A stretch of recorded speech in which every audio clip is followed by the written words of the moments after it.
ndagushuje uwo nkurikiranye kandi reka ngushimire ko wemeye kubana nanjye muri iki kiganiro.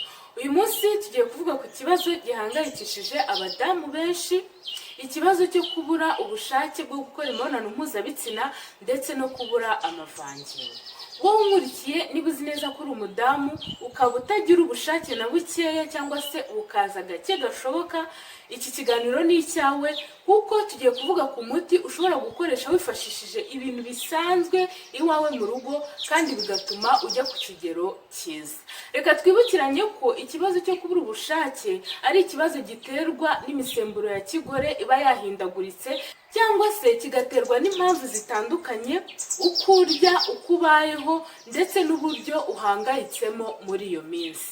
Tudatinze reka duhere kuri uwo muti ugiye kwikorera wowe ubwawe mu rugo ukabasha kuba wagenda ugufasha ku bijyanye n'iyo ngingo. Abantu bankurikirana kuri TikTok nigeze gutangaza umuti ushobora kwifashisha n'ubundi ku bijyanye n'iyo ngingo, ariko benshi bagiye bambwira ko hari bimwe natangaje batashobora kubona, cyane cyane cloves cyangwa se karafu. Niyo mpamvu nateguye kino kiganiro kugira ngo wowe unkurikiranye ubashe gukoresha bino ngiye kukubwira, kuko biroroshye cyane kuba wabibona. Icya mbere uri bukenere, urakenera okra cyangwa se gombo.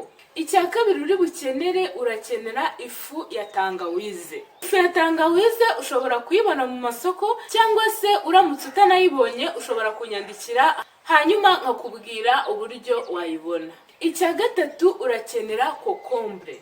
Ikindi urakenera watermelon. Ibyo bintu byose ni byiza cyane kuko byerekanwa n'ubushakashatsi ko bigira uruhare mu gutuma umusemburo wa kigore ujya ku murongo, kandi bikanatuma umugore abasha kugira ubushake ndetse akazana n'aya mavangingo twahoze tuvuga. Hari uburyo rero ugiye gutegura icyo cyo kunywa kugira ngo kibashe kugufasha umunsi ku munsi. Niba ushobora kubona akuma kitwa blender, hari uburyo ngiye kukubwira uzabigenza. Uzafata kokombure imwe, nurangiza ufate gombo 5 cyangwa 6, nurangiza upime ku kayiko gatoya igice cya tangawize, ifu ya tangawize. Nubishobora ube wakongeramo indimu, ariko utanabishoboye kuri abantu barwaye igifu nta kibazo. Ibyo bintu byose ubishyire muri blender, ubisye, ukore umutobe wabyo. Nurangiza uwo mutobe ujye unywa mu gitondo uzindutse nta kindi kintu wari warya. Reka ngaruke nanone kuri ba bantu badafite blender cyangwa se badashobora kubona ka kuma gasya. Hari ubundi buryo ushobora gukora uno muti. Fata amazi yawe n'ibikombe 2 ubishyire mu ijage, nurangiza ukatiremo gombo 5 cyangwa 6, wongeremo kokombure imwe wayikataguye, nurangiza ushyiremo agace k'akayiko k'ifu ya tangawize, ubivange, ubireke isaha, nurangiza ubiyungurure ubinywe, cyane cyane mu gitondo uzindutse nta kindi kintu urafata. Hanyuma nimugoroba nanone ube wakoresha watermelon. Reka turebe icyo ubushakashatsi buvuga kuri ibyo ngibyo ugiye gukoresha. Reka duhere kuri okra cyangwa se gombo.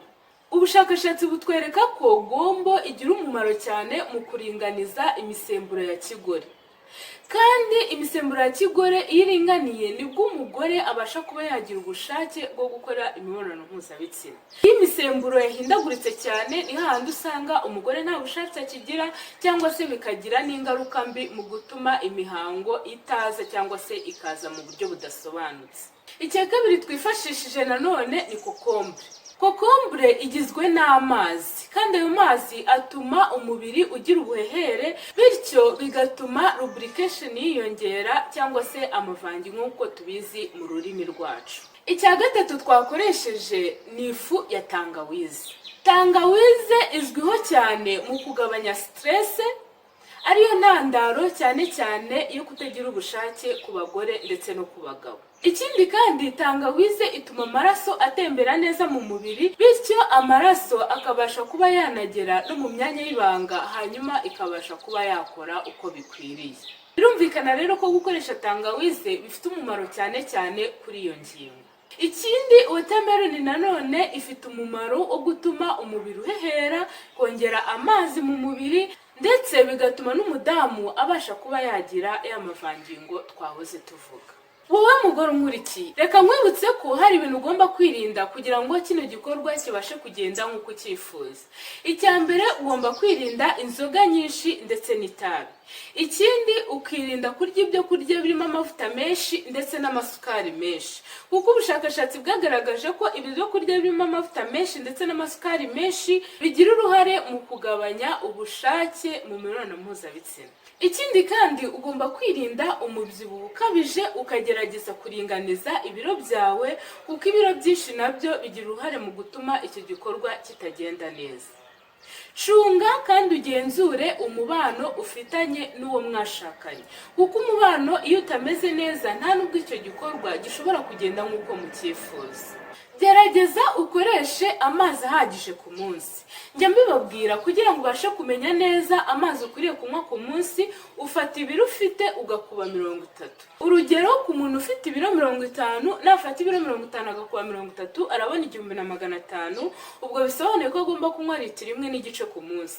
Nawe rero ushobora kumenya amazi ugomba kunywa ku munsi ukurikije urwo rugero nguhaye. Ikindi nakubwira, gerageza uruhuke bihagije kugira ngo ugabanye stress mu buzima bwawe. Nubasha kugabanya stress, bizatuma na cya gikorwa ukijyamo neza wumva utuje, hanyuma kibashe kuba cyagenda neza. Ibyo byose nubyubahiriza ugakoresha uno muti nguhaye, nta kabuza uzabona igisubizo mu gihe gitoya. Benshi barabikoresheje kandi byagiye bibagirira umumaro.